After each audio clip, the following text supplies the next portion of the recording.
So I changed my major 6 times in like the first 2 years of college.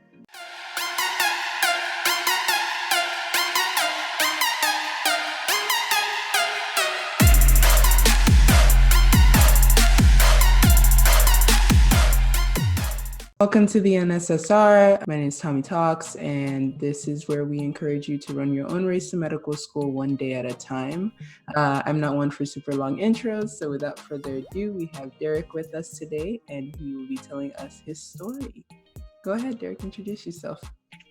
Yeah, hi. So my name is Derrick Lewis. I'm a current second year at Mayo. I'm kind of from everywhere, military brat. So I spent about 10 years in Boston. Before that, Italy, DC, Texas, Germany, kind of all over the place. Awesome. Well, thank you for being here. We're very grateful. And the first question I want to ask you is if you can give the viewers a 10,000 foot view of how your story was different from the typical mold that we hear about, right? So you do a science major, you spend 4 years in college, and then you go straight to med school after doing everything perfectly. Well, I certainly didn't do everything perfectly. I was a science major in physics, which is a little less common. But I spent actually 5 years working in Boston. So as an EMT for a couple of years, went to paramedic school, worked as a paramedic for 3 years after that. And so that's kind of how my path is a little different. And I can kind of tell more about why I went into that before coming to medical school. Definitely. Awesome. The first thing I wanted to ask is, going into college as a physics major, were you always interested in medicine? Did you have something else in mind? So I changed my major 6 times in like the first 2 years of college. I had quite a few like AP credits, so I had a little flexibility as far as choosing what I wanted to do. Medicine was kind of on my radar, but I really was thinking I was going to be PhD ultimately. Okay. I've had mentees that ask me, I changed my major midway through college. Is it a bad thing? Will I get into med school ever? And all of this, that's exactly what this is for, is, all things are possible. If that is what your dream is that is what you're called to. So thank you for highlighting the fact that, you don't have to come in as a biology major set on pre-med since you were 2 to make it to med school. Walk us through the decision to become an EMT. Yeah, so it wasn't probably my first semester, my senior year. I was talking to one of my mentors and I mentioned, hey, maybe I want to do like an MD, PhD, maybe I'll do something in medicine. He was a straight up PhD. So the first thing he said was like, MD, PhD is like, it's only like half of one and half of the other, which I know now is not quite correct. But I thought I would take an EMT course my last semester of senior year, just because I wanted to kind of find out if I really had the strength and compassion to help people in the times of crisis. I know that I'm someone who likes helping people. But I just wanted to know if I really had the stuff and how I would like it, and if I would like it more than I would a research career. And taking that EMT course my last semester senior year was a way to do that. And in fact, it was a lot easier to get a job as with an EMT cert after one semester than it was as a physics major. And to that point, I think it's important for us to understand that there's many ways to get clinical experience. It doesn't have to be shadowing. You can be an EMT and get paid on the side. That sounds like a really good combination to me. But when during the EMT process did you think about, okay, maybe I want to go into med school? Yeah, so I was enjoying being an EMT. It was tough work. I mean, I was usually pulling, especially in those first couple of years, 90 to 100 hours a week. Wow. Part of that was financial resources. I just really needed to, that first year, I really didn't have anything. So I needed to kind of build up so I could not live paycheck to paycheck. Right. At a time in my life right after college, that was kind of how I was surviving.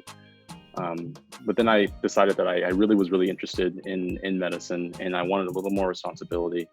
And so talking with my mentors at the place where I worked, I decided, hey, I'm going to go to paramedic school. And fortunately in my company, they ran a paramedic school, so it was half off. which was, yeah, it was Very nice. nice. And yeah, so in that gave me an opportunity to really dig in more into medicine. And actually a lot of our instructors were residents at Mass General Okay. ER. So I also got exposure that way. And I just found that I just wanted to delve more and more deeply. And I also found that, no matter how many hours I worked, even if it was like the end of a 48-hour shift, which I did a few of those, I found that when I was with the patient, it was almost like time stopped. And I realized that I needed to have patient care. And I like the intellectual aspect of digging deeper into medicine. And so I thought, okay, perhaps being an MD would be able to allow me to have the best of both those worlds. And even more so, thinking about kind of the public health things, that being a paramedic and EMT, I had that experience where I was right in the community. So I could kind of start to see things from a systems perspective. And EMS really helped me to understand systems of care. And although I thought about, being a nurse practitioner, being an RN, being a PA, I ultimately decided that being an MD would kind of put me in the strongest position to make systems level change. What were your concerns about deciding to go to medical school and how you navigated that? One of the concerns was age. So I felt like I had a lot of friends who were pre-meds, and some of them had gone straight through, some of them had even done 7-year programs, and here they were now going into their residencies, and I hadn't even started applying to medical school. And so I was a little concerned about that. The fact that now, I was comfortable in that I had been working there for a few years. I was now in supervisory roles. I was kind of settled. I was suddenly financially independent. I really had an income, and now I kind of had to bring myself to the end of the totem pole. Financially, no, because we're broke. Oh yeah. Yeah.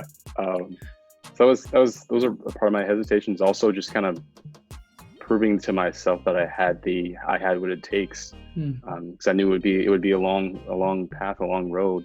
And although I worked hard in EMS, it would be a different kind of working hard, and I would continue to have to do that through residency. And so I just knew it was a long road, and I think that was something that I was concerned about. All that having to do with the pressures of your family, as far as when are you having kids, when are you getting married. Speak on it, because that is real.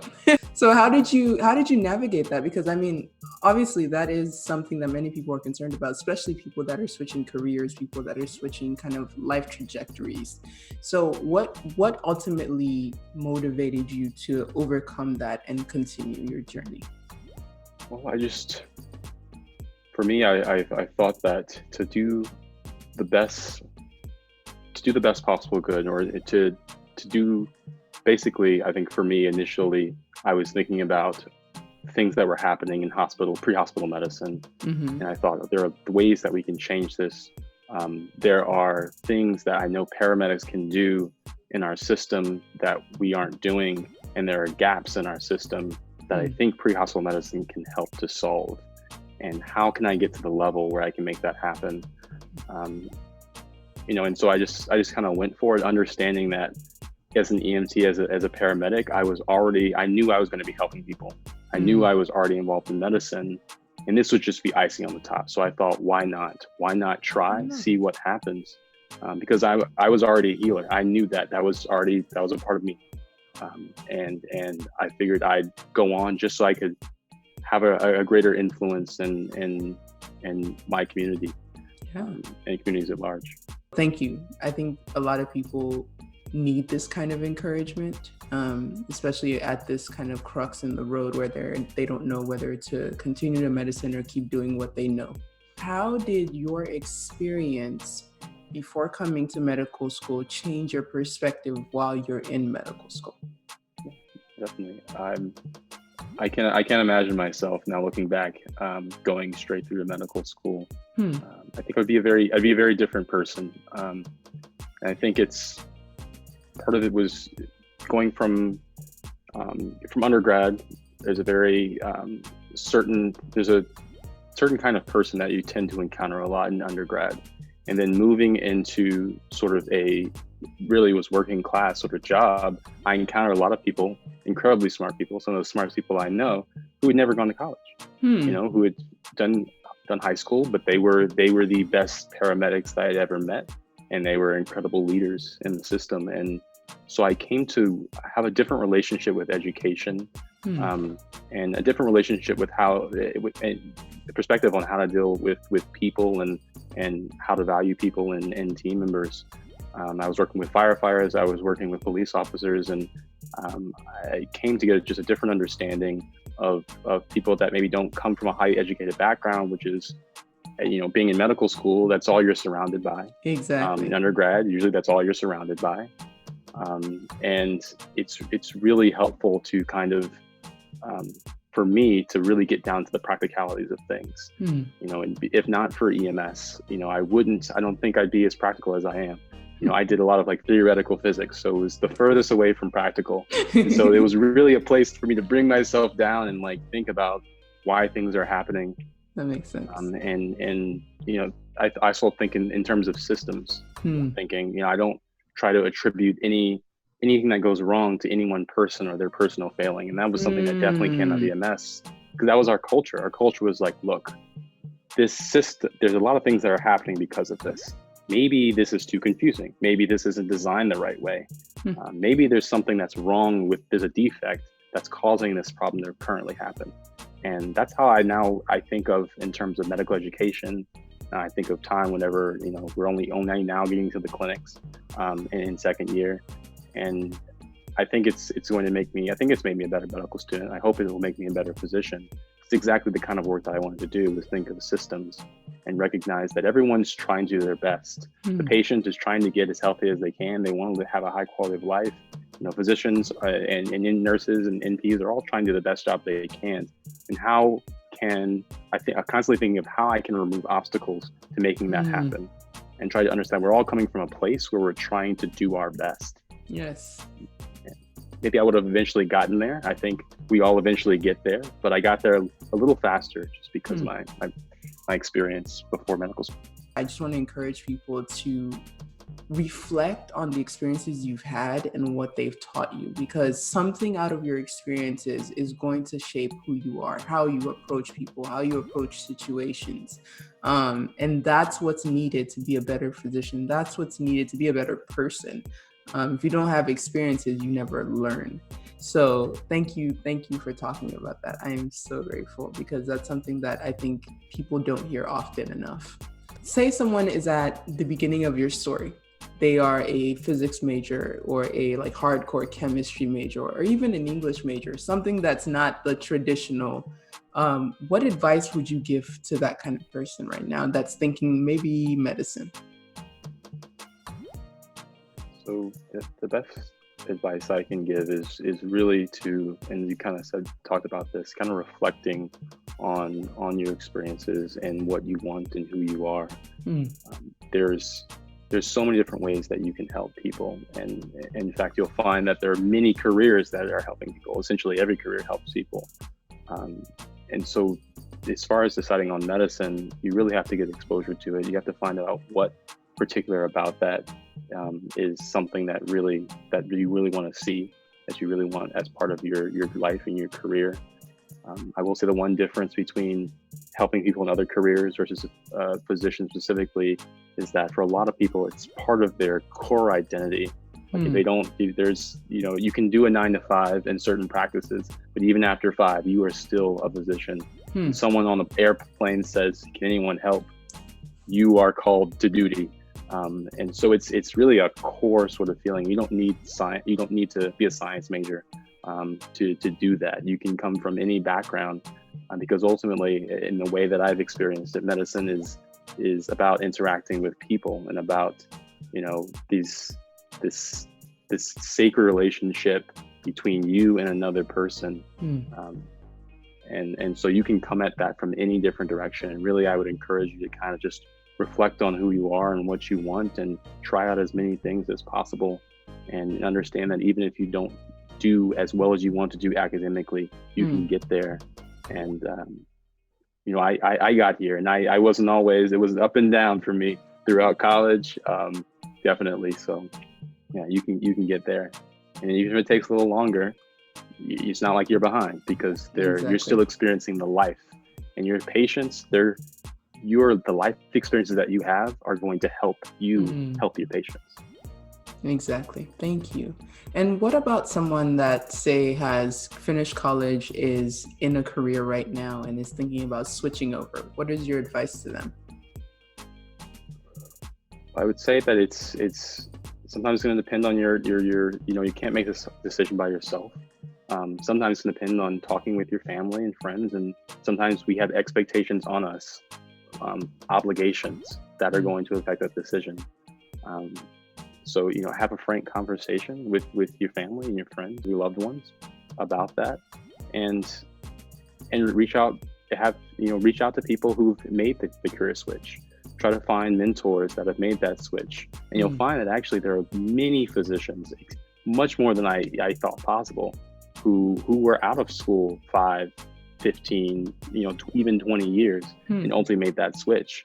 And that they find that they don't regret, whether they don't regret having started medicine late. They don't regret getting into medicine, because all of these experiences contribute to their journey, mm. a rich journey. And so don't be afraid to transition. Yes, there will be things you have to get used to. Perhaps you'll be making some nice money, and now you won't be. Um, that's eventually you will be in a place where you're going to be solid. Mhm. Um, so it's really what you want, and it's about talking with everyone who's important to you, and kind of coming to a decision about what's best for you. What were the steps that you needed to do to become a med school applicant? I my undergraduate education, I had been kind of up and down. So my academic record wasn't the best, Hmm. and I kind of had to not only prove to adcoms, but also prove to myself that I could have a consistent performance. Um, and really, part of that for me was taking a master's Hmm. in medical sciences at the Boston University School of Medicine. And so that's not necessarily for everyone, Right. but I thought it was a great opportunity to really take courses that have the same depth, or even more depth in some cases, than medical school courses in the preclinical block, Mm. and really showed that I was ready to take on medical education. That also allowed me to get letters from professors. Of course, I had Mm. letters from my job as well, that were important. And even with that, there was then, of course, the MCAT, and that was really just Khan Academy. I didn't really have any money to spend on anything else. Khan Academy is Oh, a free please talk resource. about that. That is Yeah. good. Now, unfortunately, they're going to stop their MCAT offering, I think, next year, but they're still active right now. And Take it Khan while you Academy can, folks. Take it yeah, while it's free. yeah, great. It was great for me, a great free resource for me, where I just did it in between shifts, Okay. and I was able to be successful with that. Good. So really, it was just the Master's of Medical Sciences, which was kind of shoring up any academic deficiencies that I may have had, and proving to myself that I can be consistent in Mhm. performance. And that was important for me, getting organized, some things like that. I just had to learn those skills. Good. Making sure I developed good relationships with my supervisors, especially as a career changer, who could then speak to Derrick is prepared not only for medicine, but just he's an excellent employee, is an Right. excellent professional. Right. And those are kind of the tactical things that led to that. Even beyond that was making sure that I had a lot of, I know I talk about reflection and introspection.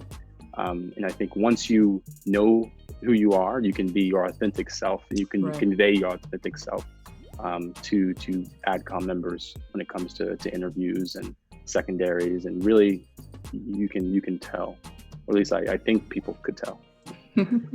What were your things that you were looking for in the medical school? Making your list, basically. Yeah. So I was, as someone who was kind of non-traditional path, I was looking at at schools that were really kind of favoring non-traditionals, or at least had a good chunk of the class Mm-hmm. that were non-traditional. So I wasn't, the oldest person in the class. I'm almost the oldest person in the class, but I'm not quite. It makes me feel a little better. But just because I just like, and of course I wanted to also have people who were going straight through undergrad, because I wanted Right. that variety. So I just wanted a school that really just had a variety of experiences, because I thought that'd be the best place for me to learn. I was also looking for a school that I knew would give me great clinical training. So whether that be exposure to things that I wouldn't see anywhere else, whether that be, just having great consultants and residents who are eager and happy to teach. Exactly. Those are kind of really important things to me. As far as like pre-clinical curriculum, I knew that, you're pretty much going to get the information wherever you go. Although I do appreciate, I did appreciate schools that kind of had a little flexibility and had a little bit of clinical experience woven into those first 2 years. Yes. So those are the things I was kind of looking for, having a student body that was diverse and, not only ethnicity, but also in ages and experiences, having a robust clinical experience that extended even into the preclinical year. And also, patient population was kind of something that was important to me as well, where I could at least find some diversity of patient population, because ultimately that was a community that I served a lot as in EMS, and a community that inspired me to go that next step as far as systems-wide change. So I would be remiss if I wasn't at least trying as best as I could to continue to be connected to that community. If somebody is, really identified with your story and they want to contact you or they want to connect with you, how would they be able to do that? They can connect with me via email, lewid@bu.edu, or Twitter at dblewismed. I could get more active on my Twitter. If someone hit me up on Twitter, I would definitely get you back. There you go. And I will link all of those above as well, so everyone can get those resources. Thank you so much, Derrick, for doing this. I am so excited to be able to interview you. He is doing amazing things, by the way. So definitely look forward to seeing you progress through medical school and become the ultimate doctor that's making system-wide change. And we look forward to you connecting with many of our viewers reaching out to you. Thank you all, and we'll see you all in the next video. Bye. So quick question for you. Why haven't you subscribed yet? Why haven't you liked the video? Why haven't you shared this with a friend? These things help my channel to grow and also help the people that need it to be able to see this material. So definitely do these things and help me out. And also in the comment section, let me know what you would like to see. Let me know if you enjoyed this video and if you'd like to see more like it. Thanks guys, bye.